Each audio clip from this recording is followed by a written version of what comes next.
Okay, det der sker, det er, at vi skal bevise A0.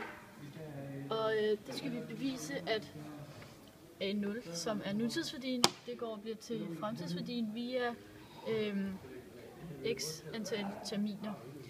Og det bruger vi den her formel til.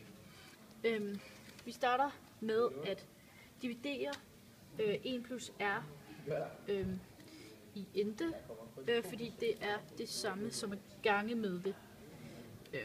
Og så går vi lidt videre, og så bruger vi an-formel, som er hernede, fordi at det er fremtidsværdi. Og så her, så har vi ganget 1x plus r op på brøkstregen. Og så bruger vi en regneregel, som hedder an minus n lige med a0 der. Og så bruger vi regnereglen lige med a0 lige med 1. Og så har vi... Det er sådan, man laver beviset.